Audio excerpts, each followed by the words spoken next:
نحمدہ و نصلی علی رسولہ الکریم اعوذ باللہ من الشیطان الرجیم بسم اللہ الرحمن الرحیم وقل رب ادخلنی مدخل صدق واجعل لی مخرج صدق واجعل لی من لدنک سلطانا نصیرا صدق اللہ مولانا العظیم۔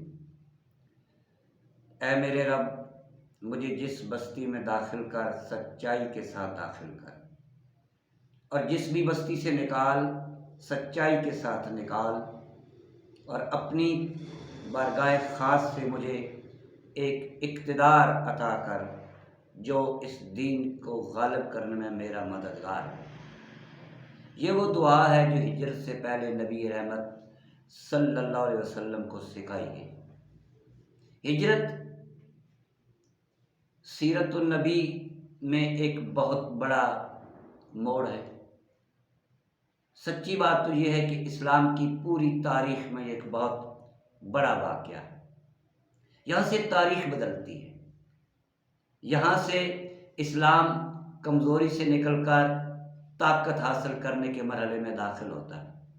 حضور کا پیغام جس کے راستے میں بے شمار رکاوٹیں ہیں، وہ ان رکاوٹوں کو عبور کرتا ہوا پورے عرب پر اور اس کے بعد دنیا کے بڑے حصے پہ غالب آتا ہے۔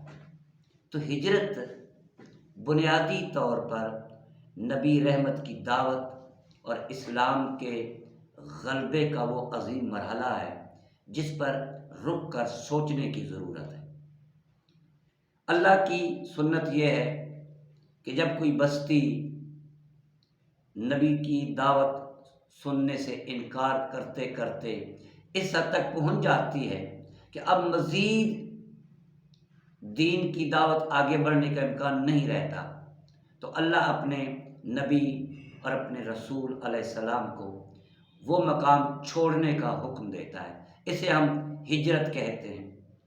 اس کے بعد دو ہی کام ہوتے ہیں، یا تو وہ قوم حضرت نوح، حضرت لوط، حضرت شعیب کی قوموں کی طرح تباہ کر دی جاتی ہے، ایمان والے بچ جاتے ہیں اور نئے سرے سے زمین پر ایک مسلم معاشرہ، ایک مسلم امت کام کرنا شروع کرتی ہے۔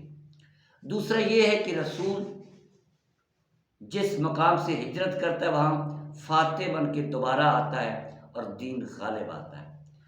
چونکہ آقا نامدار ہمارے ماں باپ ان پہ قربان صلی اللہ علیہ وسلم اللہ کے آخری نبی ہیں، تو ختم نبوت کا تقاضا ہے کہ یہ دین غالب آئے تاکہ لوگوں کے پاس قیامت کی گھڑی آنے تک ہر زندگی کے شعبے میں رہنمائی کا سامان موجود ہو، انہیں معلوم ہو کہ اللہ کو کیسے راضی کیا جا سکتا ہے۔ تو ہجرت مدینہ جو ہے حضور کی، یہ اس سلسلے میں ہمارے اندر بہت سارے سبق رکھتی ہے۔ آئیے دیکھتے ہیں۔ سب سے پہلے تو یہ بات ہمیں سمجھ لینی چاہیے کہ حضور تو اللہ کے نبی ہیں، وہ علنان مدینے کے سفر پر نکلتے تو فرشتے ان کی حفاظت کرتے، لیکن حضور نے ایسا نہیں کیا۔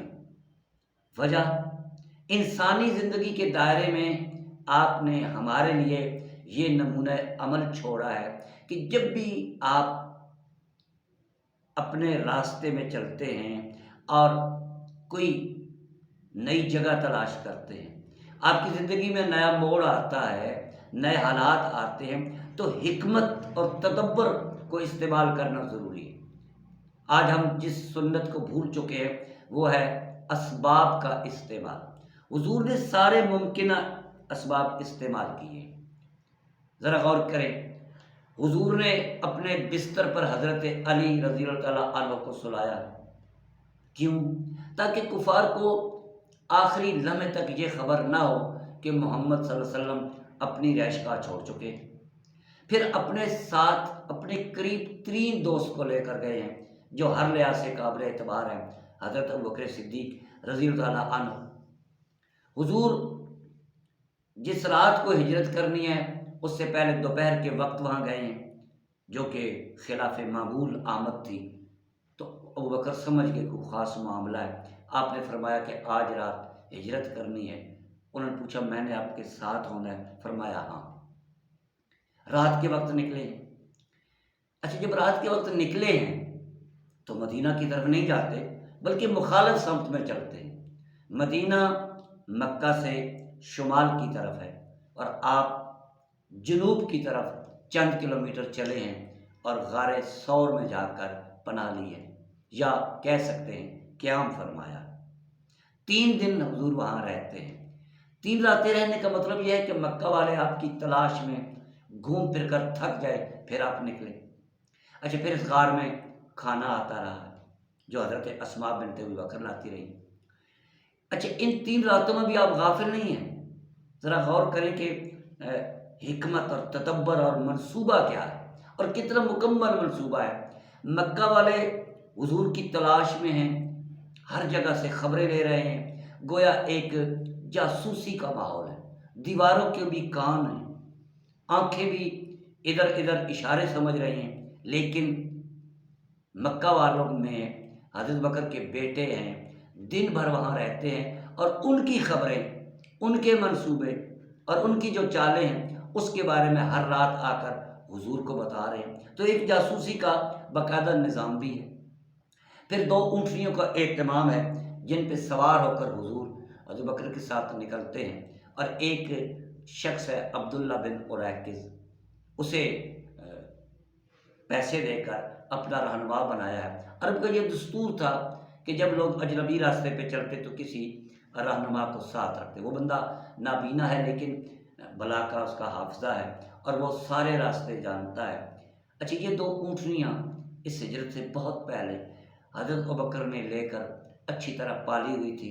اس بندے کو کہا گیا کہ بھائی 3 دن کے بعد فلاں جگہ آ جانا، وہاں پہنچتے ہیں، سوار ہو کر مدینے کی طرف چل پڑتے ہیں، اور وہ راستہ عبداللہ بن اریکز استعمال کرتا ہے جو عام راستہ نہیں ہے، جو تجارتی قافلوں کے راستوں سے ہٹ کر چلتے ہیں۔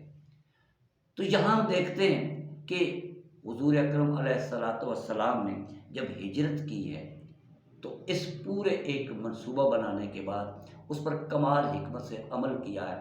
کافروں کو حضور کے بارے میں کسی قسم کی کوئی اطلاع نہیں ملتی، لیکن کافروں کے سارے منصوبے آپ پر فاش ہوتے ہیں۔ اسی ہجرت کے راستے میں ہم دیکھتے ہیں کہ سراقہ بن جاشم جو بڑا تیز گھڑ سوار ہے، اسے جب کوئی شخص بتاتا ہے کہ میں نے ساحل کے ساتھ ساتھ کچھ لوگوں کو جاتے ہوئے دیکھا ہے، تو وہ سمجھ آتا ہے کہ بھئی اس غیر معمولی راستے پر جو لوگ جا رہے ہیں وہ حضور ہو سکتے ہیں۔ وہ تعاقب کرتا ہے اور اس کا گھوڑا ٹھوکریں کھاتا ہے، آخر وہ توبہ کرتا ہے، مسلمان ہوتا ہے، حضور سے امان مانگتا ہے۔ تو دیکھیے یہاں حضور علیہ وسلم اسے معاف بھی کرتے ہیں اور ساتھ اسے بشارت دیتے ہیں کہ اے سراقہ، اس وقت تمہارا کیا حال ہوگا جب تمہاری باہوں میں کسرا یعنی ایرانی بادشاہ کے محل کے سونے کے کنگن پہنائے جائیں گے۔ تو وہ حضور بشارتیں دیتے ہیں، حضور کامیابی کی خوشخبریاں دیتے ہیں، حضور حوصلہ، امید اور منصوبہ بنا کر حکمت سے کام کرنے کا حکم دیتے ہیں، اور ہر حال میں مضبوط ارادہ اور سب سے بڑھ کر اللہ پر توکل کا پیغام دیتے ہیں۔ یہ آج بھی اگر صفات ہمارے اندر پیدا ہو جائے اور ہم سارے ممکنہ اسباب استعمال میں لے آئیں تو ہم اپنے مقاصد میں کامیاب ہو سکتے ہیں۔ اللہم صلی علی سیدنا و مولانا محمد وعلی آلہ و صحبہ اجمعین۔